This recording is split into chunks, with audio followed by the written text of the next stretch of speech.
عامر خان سے میری ملاقات ہوئی، میں نے اس کو کوئی دین کی بات نہیں کی، صرف محبت تھی.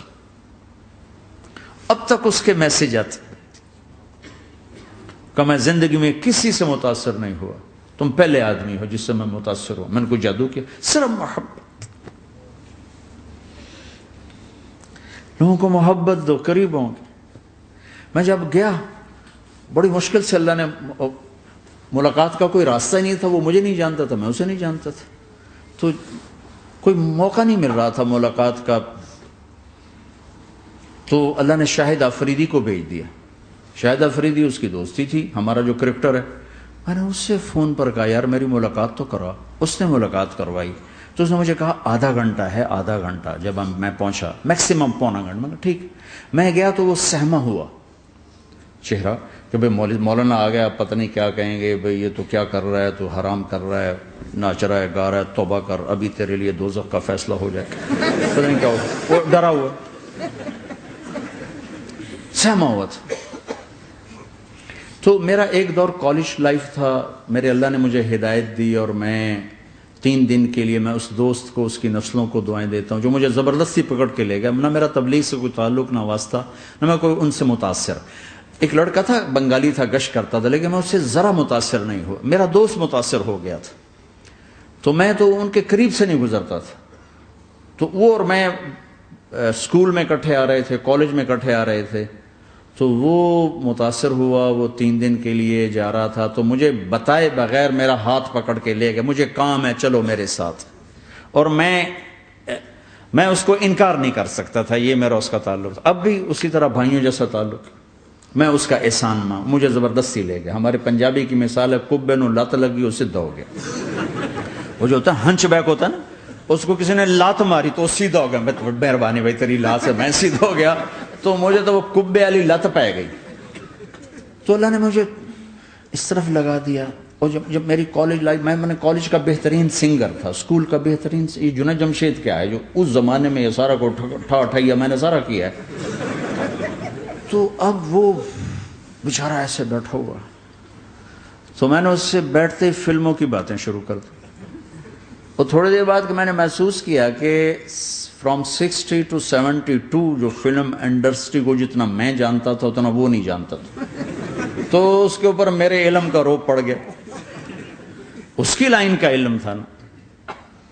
تو وہ تو حیران پریشان، یہ واز تو ہو نہیں رہا. تو کبھی دلیپ کمار کی باتیں شروع ہو گئیں، کبھی راج کپور کی شروع ہو گئیں، اور کبھی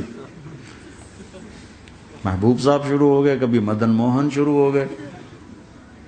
وہ آدھا گھنٹہ تو یوں ہی گزر گیا. تو آدھے گھنٹے کے بعد میں نے کہا جی ہمارا تو ٹائم اوور کا نہیں، اٹھیں چلے ادھر چل کے بیٹھتے. وہ کھانے کی ٹیبل پر تھے تو ہم وہاں جا کے بیٹھ گئے. پھر وہیں باتیں شروع ہو گئی. جب اس کا سارا خوف دور ہو گیا اور ریلیکس ہو گیا، اس میں 1.25 گھنٹے سے 50 منٹ گزر گئے تھے. تو پھر میں نے کہا عامر بھائی آپ حج پہ آئے ہیں، اگر آپ اجازت دیں تو آپ کو اپنے نبی کا حج سناؤں. کہنے لگے ہاں جی ضرور سنائی. پھر میں 1.25 گھنٹہ بولتا رہا اور وہ ایسے کر کے یہاں سے وہ یوں نہیں ہوا. 1.25 گھنٹہ ایسے بیٹھ کے یوں سنتا، ہلا نہیں اپنی جگہ سے. لوگ محبت کے بھوکے ہیں، تم فتوے دینا شروع کر دیتے. 2 گھنٹے کی ملاقات کے بعد جب ہم نکلے تو نیچے تک چھوڑنے آیا عامر خان.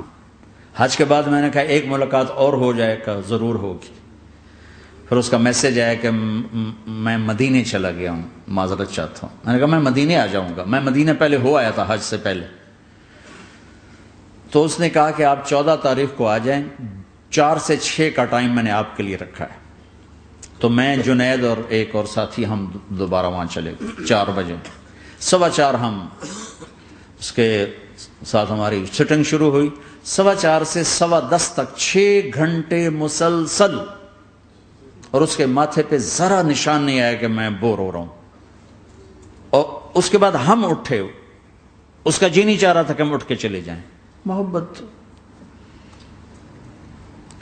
پھر ایک امتحان پڑ گیا. میں اجتماع میں تھا رائمنڈ کے پچھلے سال. اس کا میسج آ گیا میری فلم تلاش آ رہی، اس کی کامیابی کی دعا کرو.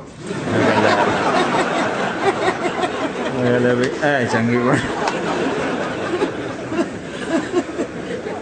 میں نے کہا اب کیا کروں؟ جواب دینا بھی ضروری، دعا بھی نہیں ہو سکتی، کیا کروں؟ تو جب وہ میسج آیا تو میرے سامنے کوئی 10-12 علماء بیٹھے تھے. میں نے کہا بھائی یہ میسج ہے، اس کا جواب دو. کہا جی یہ ہمارا فیلڈ نہیں تمہارا ہے، تو ہی جواب دے. میں سارا دن سوچتا رہا، مجھے کوئی جواب سمجھ میں نہیں آیا کہ جان بھی بچ جائے، جواب بھی چلا جائے.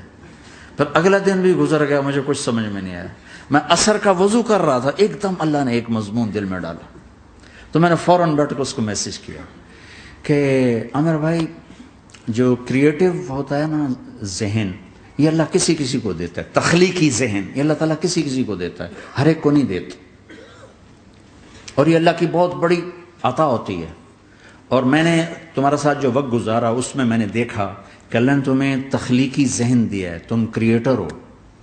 اور جو لوگ اس ٹائپ کے ہوتے ہیں وہ کامیابی ناکامی کی پرواہ نہیں کرتے، وہ اپنے کام سے کام رکھتے ہیں.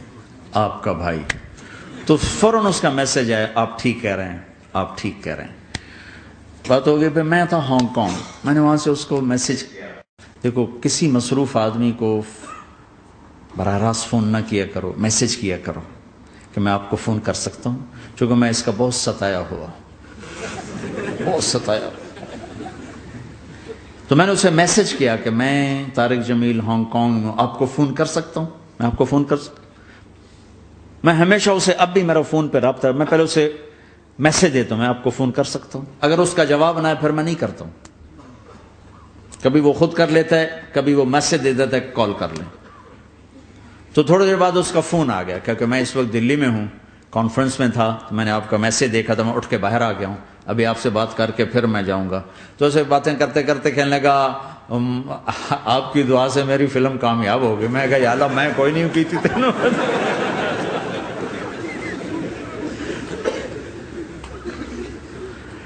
بھائیو محبتیں بانٹو، نفرتیں تو پہلے ہی بہت پھیل چکی. نشہ پلا کے گرانا تو سب کو آتا ہے، مزہ تو تب ہے کہ گرتے کو تھام لے سب.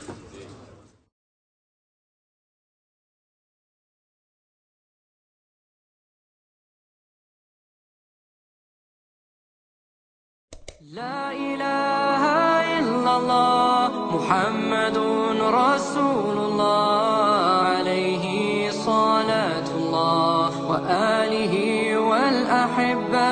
لا إله إلا الله محمد رسول الله عليه صلاة الله وآله والأحبة.